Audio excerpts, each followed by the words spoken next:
आप लोगों का पुनः स्वागत है यूपी टेट की क्लास में। आज हम लोग आपके यूपी टेट परीक्षा 2021 का जो फर्स्ट पेपर है उसका पर्यावरण अध्ययन या सामाजिक विषय कह लीजिए, उसके 2021 को पेपर को हल करेंगे। ये पेपर समझा वो है जो निरस्त हुआ था, तो इसके बारे में हम लोग आज इसे हल करेंगे। और इसके जो क्वेश्चंस दिया हुआ उसके 4 ऑप्शंस दिए हुए हैं। एक तो सही होता है, नॉर्मल सी बात है, 4 में से एक ही सही होगा। बाकी 3 ऑप्शन है उसके बारे में हम लोग डिस्कशन करेंगे। तो उससे क्या होता है कि आपके नॉलेज में बढ़ोतरी हो जाएगी अगर चारों ऑप्शंस आपको पता हैं, और इससे आगे फिर जो आप सवाल आएंगे एग्जामिनेशन में उससे आपको बहुत इससे लाभ मिलने वाला है। तो हम लोग इसे शुरू करते हैं। आपका फर्स्ट पेपर है ये 2021 का। तो पहला सवाल है, ग्रेट डिवाइडिंग रेंज निम्न में से कहाँ स्थित है। ये विश्व भूगोल का है। आपको विश्व भूगोल उसमें फर्स्ट पेपर में पढ़ना नहीं है, लेकिन आपको जो पढ़ना है वो पढ़ना है महाद्वीप और ओशन के बारे में। तो जब महाद्वीप ओशन के बारे में पढ़ना है तो ये महाद्वीपीय क्वेश्चन ही है, ठीक है। और ये ग्रेट डिवाइडिंग रेंज निम्न से कहाँ है, अंटार्कटिका, एशिया, ऑस्ट्रेलिया, उत्तरी अमेरिका। 4 कॉन्टिनेंट के नाम दिए हुए हैं इसमें। आपको मालूम है टोटल 7 कॉन्टिनेंट हैं। सबसे बड़ा एशिया है, उसके बाद अफ्रीका है, 3rd नंबर पे उत्तरी अमेरिका, 4थे नंबर पे दक्षिणी अमेरिका, 5वें पे आपका अंटार्कटिका है, 6ठे पे यूरोप है और सबसे छोटा ऑस्ट्रेलिया है। तो सबसे बड़ा एशिया, सबसे छोटा ऑस्ट्रेलिया। तो ये जो ग्रेट डिवाइडिंग रेंज है इसका उत्तर है आपका ऑस्ट्रेलिया। ऑस्ट्रेलिया के, आप ऑस्ट्रेलिया का नक्शा आपके दिमाग में होगा। एक तो सादर्न हेमिस्फीयर में है, इक्वेटर के नीचे है, उसको सादर्न हेमिस्फीयर से दक्षिणी गोलार्ध कहेंगे। इक्वेटर के ऊपर जो है उसे उत्तरी गोलार्ध कहते हैं। और ऑस्ट्रेलिया का जो नक्शा है उसके ईस्ट साइड में एक पूरी ऊपर से नीचे तक रेंज है, पर्वतमाला है, लगभग 3500 किलोमीटर लंबी है।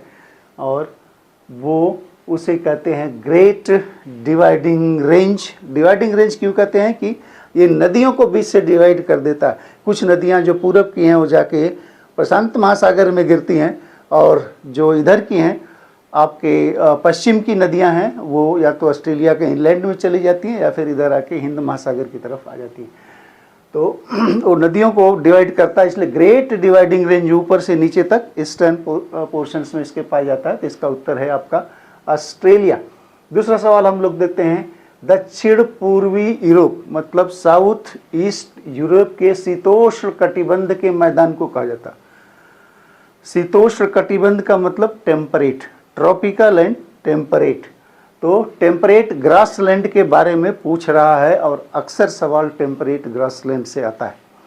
तो चूंकि ये यूरोप से संबंधित क्वेश्चंस पूछ रहा है तो ये इसका उत्तर टैगा, टुंड्रा, मीडोज और स्टेपीज।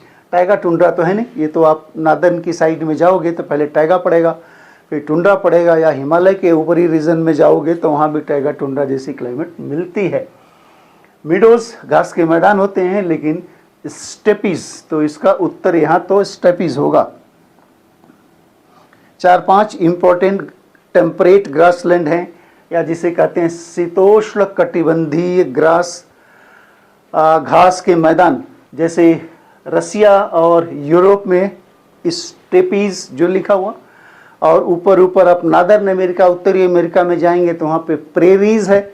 नीचे उतरेंगे साउथ अमेरिका में तो वहाँ है अर्जेंटीना साइड में पंपास।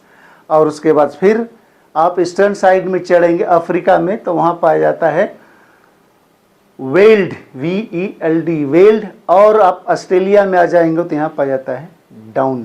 तो ये ग्रास या टेम्परेट ग्रासलैंड है। ये सारे आप पढ़ लीजिए, इससे सवाल पूछता ही पूछता है। तो steppes, prairies, pampas, veld and down ये टेम्परेट ग्रासलैंड हैं।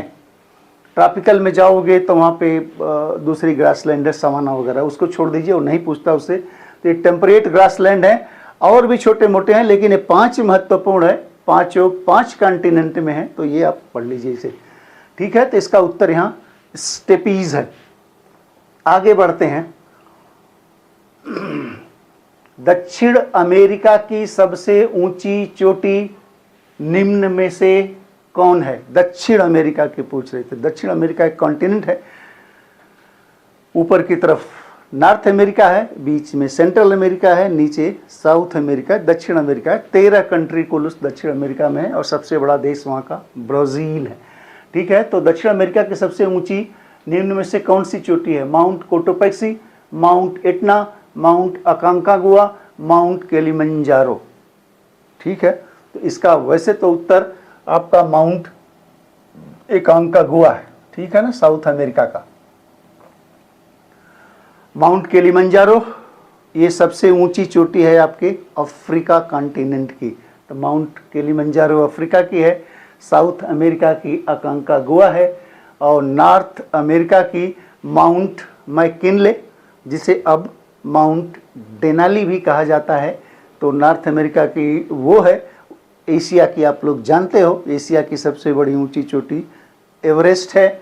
और उसी तरह आप ऑस्ट्रेलिया में जाओ तो वहाँ पे ऑस्ट्रेलिया मेनलैंड की बात करें तो वहाँ पे कोसिज़ुको के नाम से एक है जो ग्रेट डिवाइडिंग रेंज है, इसी में है। माउंट कोसिज़ुस्को है, या फिर पूरा ऑस्ट्रेलेशिया को लोगे तो उसमें एक उसका क्षेत्र पड़ता है इंडोनेशिया का, न्यू गिनी में वो होता है पुंचाक जमा, वो सबसे ऊंची मानी जाती है। लेकिन चूंकि मेनलैंड का है तो कोजिस्को को ही मानते हैं।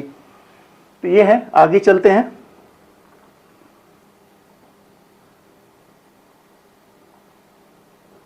हाँ, यूरोप का छूट गया। यूरोप में माउंट एल्ब्रस है सबसे ऊंची, है ना, वहाँ पे माउंट एल्ब्रस सबसे ऊंची है।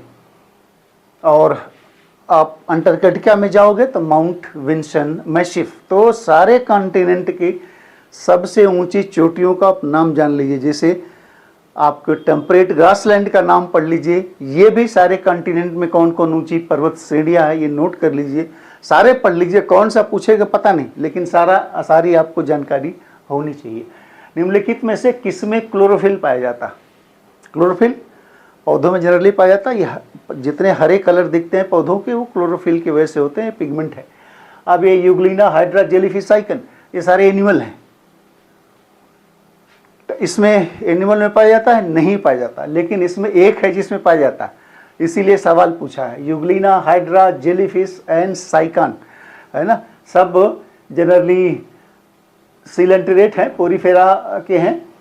तो ये इसमें जो है यूग्लिना, ये याद रखिए, ये बड़ा अजीबो गरीब जानवर है, एनिमल है।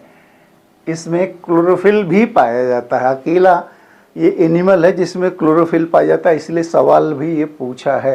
तो ये कनेक्टिंग लिंक है, मतलब पौधे और जानवर के बीच की कड़ी है। जैसे वायरस को हम जीवित और निर्जीव के बीच की कड़ी मानते हैं, वैसे ही यूग्लिना को पौधों और जानवरों के बीच की कड़ी मानते हैं।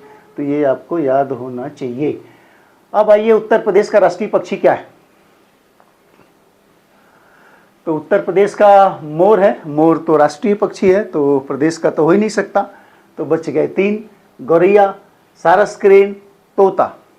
तो सही उत्तर इसका है सारस क्रेन। गौरैया बिहार का है और दिल्ली गवर्नमेंट का 2 जगह का ये उनका स्टेट बर्ड है गौरैया। ठीक है, 20 मार्च को गौरैया दिवस भी मनाया जाता है, वो भी अंतर्राष्ट्रीय गौरैया दिवस की। गौरैया विलुप्त हो रही हैं, उसे बचाने का पुरजोर प्रयास कर रहा है, इसीलिए घरों में गौरैया के लिए घोंसले वगैरह टांगा जा रहा है। क्योंकि गौरैया इज ए डोमेस्टिक बर्ड, वो घरेलू पक्षी है, वो जहाँ आदमी रहते हैं वहीं घोंसला बनाती है। जंगलों में गौरैया नहीं रहती। लेकिन हमने घरों की स्टाइल बदल दी अपनी, पक्के घर बनाने लगे। वो कहाँ घर बनाती थी? जो खपरेल घर होते थे या छप्पर होते थे उनमें वो रोशनदान होता था, वहाँ घोंसला बनाती थी। और दीवार में जो छेद छोड़ दिए जाते थे उसमें घोंसला बनाती थी। अब वो सब बंद हो गए। लोगों ने शहरों में मल्टी स्टोरेड बिल्डिंग बना ली, पैक्ड घर बना लिए, तो गौरैया के घोंसले की जगह खत्म हो गई। जूठन उठन जो फेंकते थे उसे गौरैया खाती थी, अब डस्टबिन में जाने लगा तो उनका खाना भी कम हो गया। इस वजह से गौरैया की संख्या और कीटनाशक ज़्यादा खाने होने में इस्तेमाल होने लगा, तो गौरैया बहुत ज़्यादा इससे प्रभावित होगी। तो इसका उत्तर सारस क्रेन है। मोर हमारा राष्ट्रीय पक्षी है, गौरैया है नहीं, तोता भी नहीं है, तो सारा स्क्रीन। और उत्तर प्रदेश का जानवर भी आपको मालूम होगा, एनिमल क्या, जैसे हमारा राष्ट्रीय एनिमल है टाइगर, रॉयल बंगाल टाइगर, जिस पे स्ट्राइप होती हैं, वो गिर वाला नहीं, जिसके गले पे बब्बर शेर बाल होते हैं, वो नहीं, वो तो पाया जाता है। रॉयल बंगाल जिस पे स्ट्राइप होते हैं, वो राष्ट्रीय बर्ड, राष्ट्रीय एनिमल है। और उत्तर प्रदेश का एनिमल है बारहसिंगा। और वहाँ पे नेशनल वृक्ष जो होता है वो बरगद है। और हमारे स्टेट का मतलब उत्तर प्रदेश का जो राष्ट्रीय वृक्ष है वो है अशोक, अशोक का पेड़।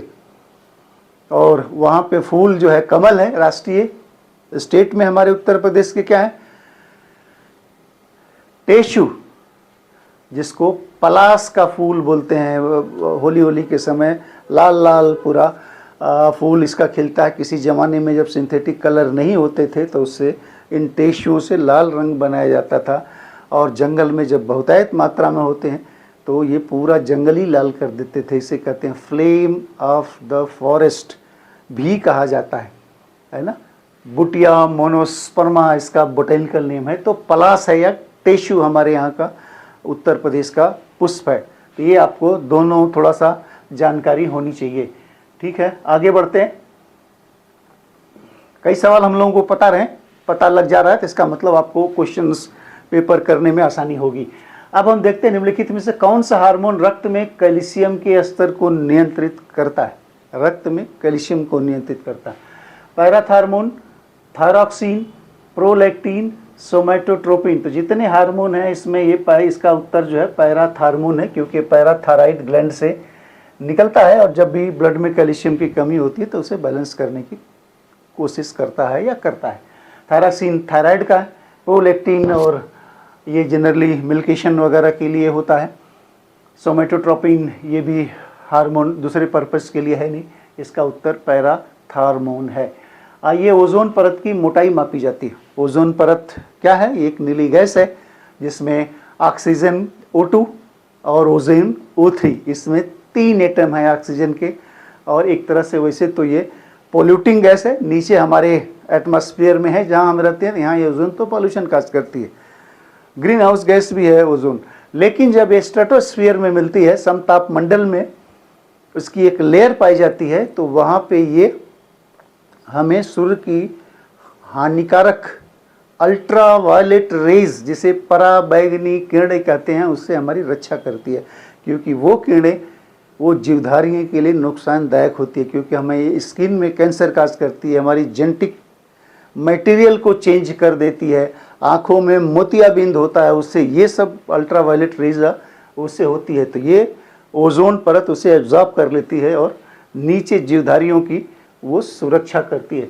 लेकिन क्वेश्चन दूसरा पूछा है कि ओजोन परत की मोटाई मापी जाती है। मोटाई किससे मापते हैं, किलोमीटर में? नहीं, किलोमीटर में नहीं, ये तो डिस्टेंस हम मापते हैं। डॉप्सन्स इकाई इसका सही उत्तर है। आप जान लीजिए, डॉप्सन्स यूनिट होती है जिसमें इसकी थिकनेस मापी जाती है। और फैदम जनरली गहराई मापने के लिए होती है, खासकर वाटर बॉडीज़ में, समुद्र में फैदम, इतने फैदम गहरा है ना। प्रकाश वर्ष, ये एक सेलेस्टियल बॉडी से दूसरी सेलेस्टियल बॉडी के बीच में दूरी मापी जाती है। उपग्रह, किसी ग्रह से दूसरे ग्रह की दूरी, किसी मून से कोई दूरी, तो जो सेलेस्टियल या खगोलीय पिंड हैं उनके बीच की दूरी प्रकाश वर्ष में ये मापी जाती है। चलिए, तो इसका डॉप्सन इकाई हो गया। अब है नाइट्रोजन स्थिरता करने वाले जीवाणु जड़ों में उपस्थित होते हैं। नाइट्रोजन स्थिरता करने वाले मतलब नाइट्रोजन फिक्सेशंस करने वाले जीवाणु का मतलब बैक्टीरिया, विषाणु का मतलब वायरस। तो यहाँ जीवाणु लिखा हुआ, जीवाणु का मतलब बैक्टीरिया। कौन से बैक्टीरिया, ये कहाँ उपस्थित होते हैं? जो नाइट्रोजन फिक्सेशन करते हैं वो होते कहाँ? तो गेहूँ, धान, दलहन सभी। तो ये जान लीजिए कि नाइट्रोजन फिक्सिंग बैक्टीरिया सिर्फ दलहनी फसलों के जड़ों में गांठें होती है, उन गांठों में ये रहते हैं। ये सिम्बियोटिक रिलेशन या सहजीवन होता है। तो इसका उत्तर आपका दलहनी फसल है। दलहन, सारे दलहनी फसल, जो भी दाल हम खाते हैं, चना है, मटर है, उड़द है, मूंग है, और भी जो दालें हैं, उसमें ये बैक्टीरिया होते हैं और उनकी जड़ों में रहते हैं। ये नाइट्रोजन फिक्सेशन का काम करते हैं क्योंकि पौधे वातावरण से सीधे नाइट्रोजन एब्जॉर्ब नहीं कर सकते। ठीक है, इनको जिस फॉर्म में नाइट्रोजन लेते हैं वो होता है नाइट्रेट, NO3 नाइट्रेट के रूप में लेते हैं, और वायुमंडल के जो नाइट्रोजन है उसको नाइट्रेट में बदलने का काम एक ग्रुप ऑफ बैक्टीरिया करते हैं। इसमें तमाम बैक्टीरिया होते हैं। कुछ बैक्टीरिया होते हैं जो नाइट्रोजन को लेके अमोनिया में बदल देते हैं, जैसे राइजोबियम हुआ जो गांठों में रहता है, ये काम करता है, नाइट्रोजन को लेके वायुमंडल की वो अमोनिया में बदल देता है, राइजोबियम बैक्टीरिया। और फिर दूसरे बैक्टीरिया उस पर काम करते हैं जो मिट्टी में पाए जाते हैं, ये नाइट्रीफाइंग बैक्टीरिया करते हैं। नाइट्रोसोमोनास नाइट्रोबैक्टर होते हैं, वो उस अमोनिया को फिर नाइट्रेट में बदलते हैं जिसे पौधे एब्जॉर्ब करते हैं।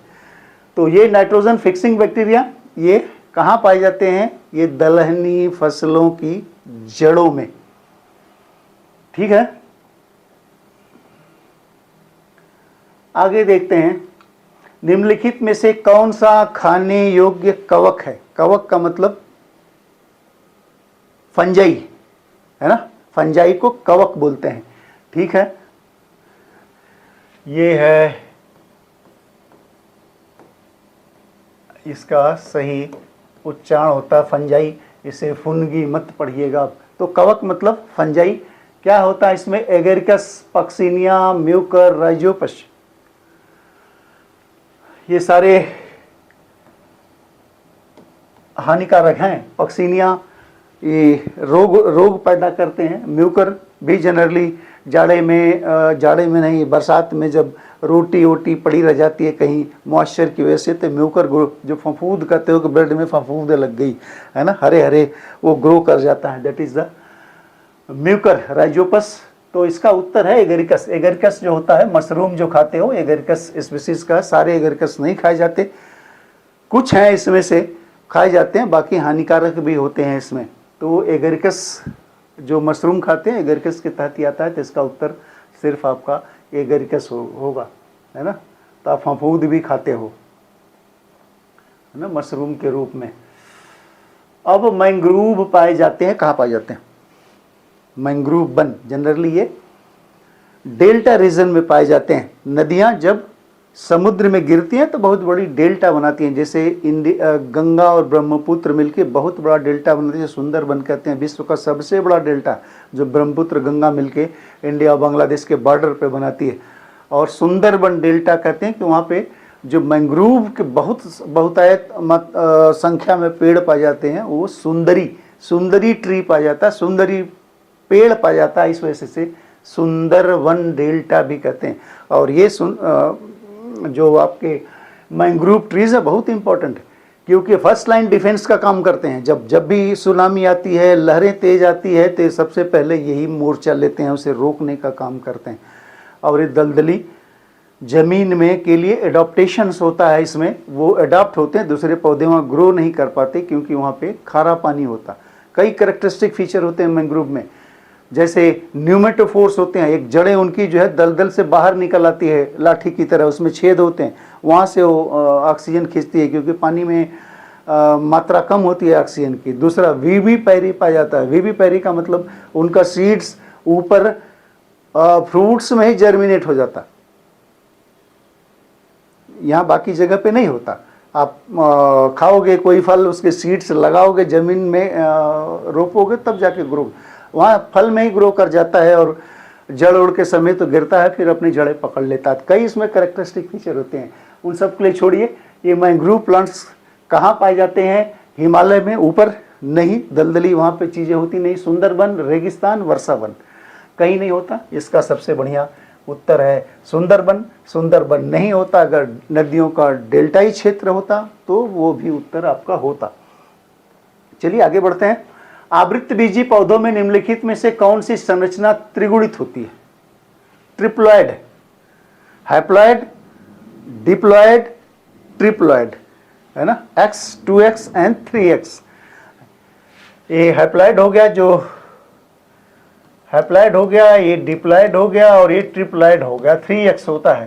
तो ये पूछ रहा है कि कौन सा इसमें से ये ट्रिप्लॉइड है।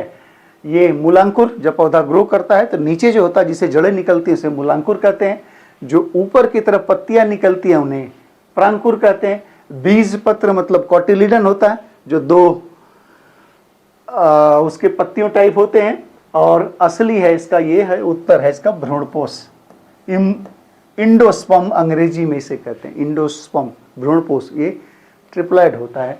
तो ये आप उत्तर जानिए कि इसका उत्तर है ट्रिप्लॉइड, भ्रूणपोष। निम्नलिखित में से किस कुल में भित्ति लग्न बीजांड न्यास पाया जाता? भित्ति लग्न का मतलब पेराइटल प्लेसेंटेशन। किसी ओवरी में ओव्यूल कहाँ का अटैचमेंट का नेचर कैसा है, कहाँ अटैच है, किस तरह से अटैच है उसे, उसके आधार पे ये प्लेसेंटेशन होता है। तो ये भित्ति लग्न बीजांड न्यास पूछ रहा, मतलब ऊपर पेराइटल एरिया में, मसलन ये अगर ओवरी है तो ये पेराइटल का मतलब यहाँ ऊपर की तरफ है। कई तरह के होते हैं, जिसमें सेंटर में भी होता है, ये मार्जिन पे भी होता है, इसमें चेंबर होते हैं तो इधर इधर भी होता है, कहीं भी हो सकता है। तो लेकिन ये जो पूछ रहा कि ये पेराइटल प्रेजेंटेशन का ऊपर की तरफ है, तो किसमें? Brassicaceae, Malvaceae, Asteraceae and Solanaceae. तो ये ब्रेसिकेसी फैमिली में होता है। तो आप याद रखिए ब्रेसिकेसी, पहले किसी ज़माने में इसका नाम क्रूसीफेरी हुआ करता था, अब नाम बदल गया, चूँकि एसी जरूरी है फैमिली में तो इसलिए ब्रेसिकेसी हो गया। मालवेसी, एस्टेरेसी का भी नाम किसी ज़माने में कंपोजिटी हुआ करता था, ये भी एस्टेरेसी हो गया। तो ब्रेसिकेसी है जिसमें सरसों वगैरह आते हैं, है ना। तो ये सरसों फैमिली का है, तो ब्रेसिकेसी इसका उदाहरण है।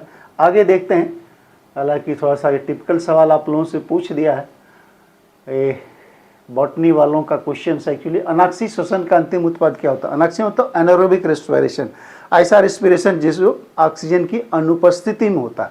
एरोबिक, एनारोबिक, ऑक्सी, एनाक्सी, जो ऑक्सीजन की उपस्थित में होता है उसे ऑक्सी श्वसन, एरोबिक रेस्पिरेशन, और जो ऑक्सीजन की अनुपस्थित में होता है उसे अनाक्सी या एनारोबिक रेस्पिरेशन का अंतिम प्रोडक्ट एल्कोहल और कार्बन डाइऑक्साइड होता है।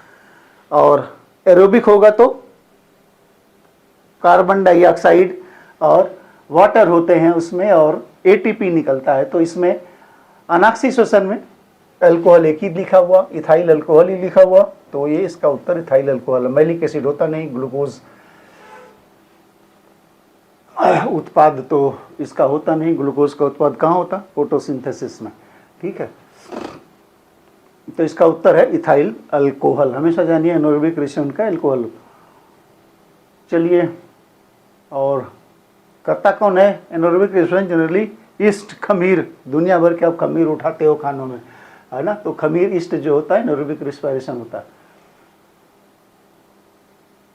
अब सवाल आ गया, 1916 ईस्वी में मुंबई में भारतीय महिला विश्वविद्यालय की स्थापना किसने किया था? ये पहली महिला यूनिवर्सिटी थी, प्रथम भारतीय महिला। यहाँ प्रथम भी होगा, शायद छूट गया होगा या पूछा ही नहीं होगा, क्योंकि 1916 में ही इसकी स्थापना हुई थी महिला विश्वविद्यालय की। और किसने किया था? ये किया था D.K. कार्वे। महर्षि कार्वे भी बोला जाता है इन्हें, और बाद में महिलाओं की शिक्षा में इनका बहुत योगदान रहा। इन्होंने खुद एक विडो से शादी करी थी D.K. कार्वे ने। बाद में इन्हें संभवतः 1960 के आसपास, 1958 में इन्हें भारत रत्न भी दिया गया था। तो इसका उत्तर है D.K. कार्वे। आत्माराम पांडुरंग, वो देखेंगे, नवजागरण का हमारा जो वीडियो है उसमें सारा चीज़ इसके बारे में दिया हुआ। आत्माराम पांडुरंग ने प्रार्थना समाज की स्थापना की थी। M.G. महादेव गोविंद रानाडे, इन्हें महाराष्ट्र का सुकरात कहा जाता। गांधी जी के गुरु कौन थे? गोपाल कृष्ण गोखले। गोपाल कृष्ण गोखले किसे अपना गुरु मानते थे? M.G. रानाडे, महादेव गोविंद रानाडे। ये न्यायमूर्ति थे, जज भी थे ये। तो इनका बहुत बड़ा काम है समाज सुधार में। केशव चंद्र सेन, ये ब्रह्म समाज से जुड़े थे। जब राजा राम मोहन राय की मृत्यु हो गई तो देवेंद्रनाथ टैगोर और केशव चंद्र सेन ने ब्रह्म समाज की का भार उठाया। बाद में मतभेद होने की वजह से ये उनका आद्य ब्रह्म समाज हो गया, इनका भारतीय ब्रह्म समाज हो गया। तो ब्रह्म समाज से जुड़े हैं, ये प्रार्थना समाज से जुड़े हैं, और ये D.K. कार्वे ने यह स्थापना की थी। चलिए आगे बढ़ते हैं। पुरी का प्रसिद्ध रथ यात्रा संबंधित है किससे? पुरी कहाँ? उड़ीसा। तो जगन्नाथपुरी नाम ही है उसका। तो रथ यात्रा जो संबंधित है भगवान जगन्नाथ से संबंधित है। तो भगवान राम से है नहीं, विष्णु से है नहीं, शिव से है नहीं, भगवान जगन्नाथ से है। तो हमेशा बोला जाता है कि पुरी की जगन्नाथ यात्रा, तो उत्तर इसका आपका भगवान जगन्नाथ है। भगवान जगन्नाथ मतलब भगवान कृष्ण।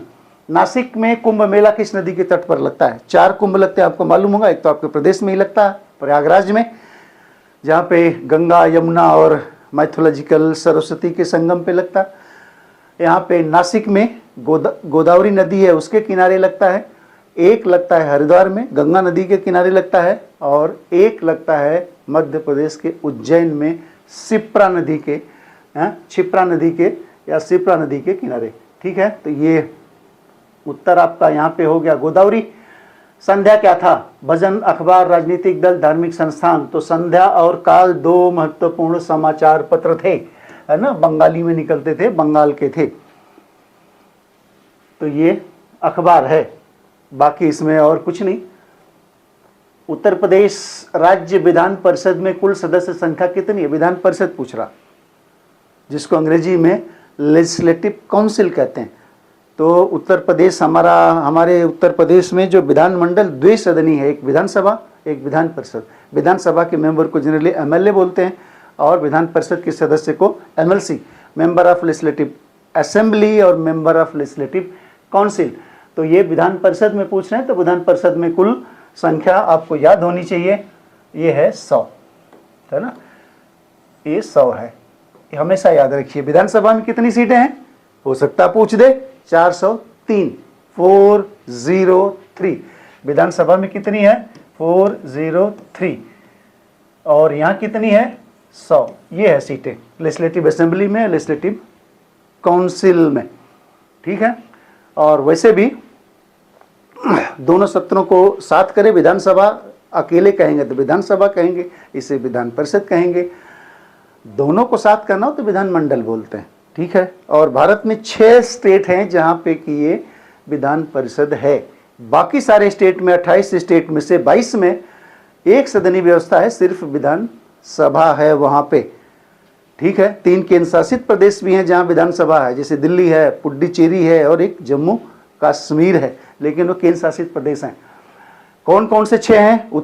उत्तर प्रदेश है 1, बिहार है 2, आपका कर्नाटक है 3, महाराष्ट्र है 4, आंध्र प्रदेश है 5, तेलंगाना है 6।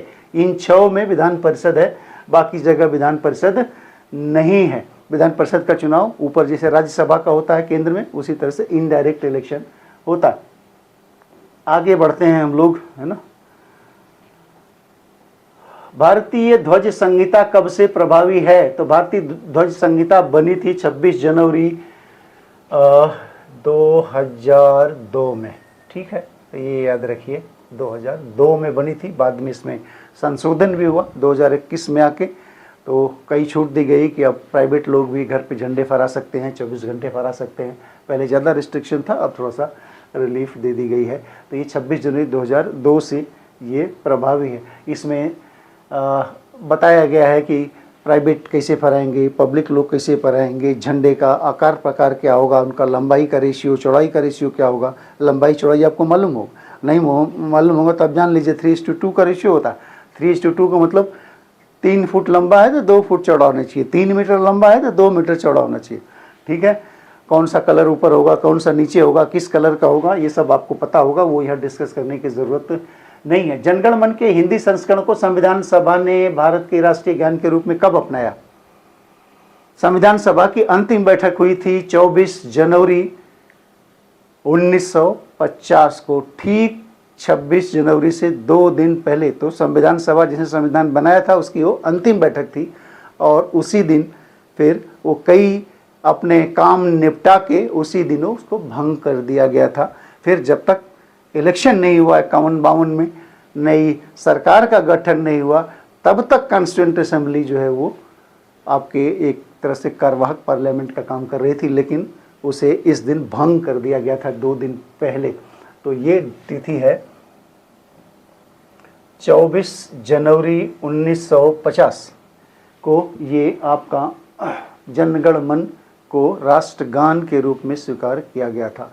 इसी दिन संविधान पे हस्ताक्षर हुए थे, इसी दिन और बहुत सी चीज़ें, कई प्रतीक अडॉप्ट किए गए थे। सारे कामकाज जो बचे थे इस दिन निपटा के फिर ये भंग कर दिया गया।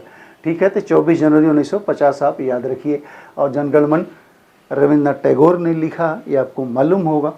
सबसे पहले इसे कांग्रेस के अधिवेशन 1911 कलकत्ता सेशन में गाया गया था और रविन्द्रनाथ टैगोर जी को ये श्रेय प्राप्त है कि उन्होंने भारत के साथ साथ जो बांग्लादेश का जो राष्ट्रगान है वो भी इन्होंने ही लिखा है, अमार सोनार बांग्ला। चलिए आगे बढ़ते हैं। 17वीं लोकसभा अध्यक्ष कौन है? ये 18वीं चल रही है अभी, है तो 18वीं में ओम बिरला हैं, 17वीं में भी यही थे, तो इसमें कोई ईफ एंड बट है नहीं, है ना। इससे पहले सुमित्रा महाजन थी, राजनाथ सिंह, अमित शाह ये कभी रहे नहीं। ठीक है। भारत में अंतर्राज्यीय परिषद का अध्यक्ष कौन है? तो अंतर्राज्यीय परिषद, इंटर स्टेट काउंसिल का अध्यक्ष हमेशा प्राइम मिनिस्टर हुआ करते हैं, तो इसमें कोई इफ एंड बट नहीं है, आप प्रधानमंत्री होते हैं। ठीक है ना। ये सरकारिया कमीशन बना था एक, उसने रिकमेंडेशन पे ये इंटर स्टेट काउंसिल बनी थी। निम्नलिखित में से किसे अपने कर्तव्यों के पालन के लिए भारत के राज्य क्षेत्र के सभी न्यायालयों में सुनवाई का अधिकार होता? किसी भी न्यायालय में वो सुनवाई के लिए जा सकता है, उसको अधिकार है। आप हर जगह नहीं जा सकते, सुप्रीम कोर्ट में सुनवाई चल रही है आप चले जाओगे, नहीं जा सकते। लेकिन ये कहीं भी इंडिया के किसी भी कोर्ट में सुनवाई कोई चल रही तो ये बंदा जाके देख सकता है, ये इसे राइट होता है। वो है कौन? भारत का नियंत्रक महालेखा परीक्षक, जिसे अंग्रेजी में कहते हैं कंट्रोलर एंड ऑडिटर जनरल। ये तो ऑडिट काम में है, तो उससे कोर्ट से क्या लेना देना है इनका, तो ये तो कट गए। लोकसभा अध्यक्ष मतलब नहीं है इनका कानून वगैरह से, तो लोकसभा के अंदर ही भारत का प्रधानमंत्री नहीं जा सकता, तो जा कौन सकता है? फिर भारत का महान्यायवादी, मतलब अटॉर्नी जनरल ऑफ इंडिया। केंद्र में अटॉर्नी जनरल होते हैं, स्टेट में उन्हीं का काउंटर पार्ट होता है एडवोकेट जनरल। ठीक है, तो अटॉर्नी जनरल ऑफ इंडिया ये किसी भी कोर्ट में जाके सुनवाई में ये भाग ले सकता।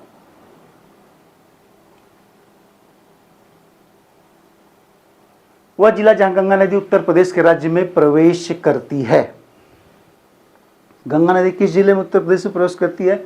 इसका उत्तर सिंपली है बिजनौर। ठीक है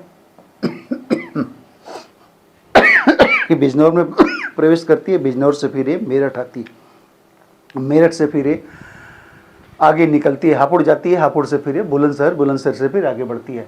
और किस जिले से उत्तर प्रदेश से बाहर निकलती है? वो है बलिया। बलिया से ये बिहार चली जाती है। तो बिजनौर और बलिया बीबी है ना, बिजनौर में एंट्री की और बलिया में निकल ली। यहाँ एंट्री हुई, यहाँ ये निकल गई। जनरली 28 जिलों से बहती है उत्तर प्रदेश की और 1450 किलोमीटर के आसपास की इसकी लेंथ है उत्तर प्रदेश में। सबसे ज़्यादा उत्तर प्रदेश में गंगा नदी बहती है। और वैसे प्रदेश में देखो तो, प्रदेशों को देखो तो गंगा नदी 5 स्टेट से बहती हुई फिर बांग्लादेश में चली जाती है, वहाँ ब्रह्मपुत्र से मिलती है और मेघना के नाम से फिर आगे समुद्र में मिल जाती है, जहाँ की वो सुंदरबन डेल्टा बनाती है। निकलती कहाँ से आपको मालूम है? गंगोत्री ग्लेशियर से उत्तराखंड से निकलती है ये, फिर उत्तर प्रदेश में आती है, उत्तर प्रदेश से निकल के बिहार में जाती है, बिहार से फिर एक जिला है जो झारखंड से होके जाती है, तो झारखंड भी आएगा। झारखंड के बाद पश्चिम बंगाल है, 5 जिले 5 स्टेट हो गए। उसके बाद फिर बांग्लादेश में चली जाती है, जहाँ गंगा को पद्मा के नाम से जाना जाता है। उधर से ब्रह्मपुत्र आती है असम से बांग्लादेश में, तो ब्रह्मपुत्र को बांग्लादेश में किस नाम से जानते हैं?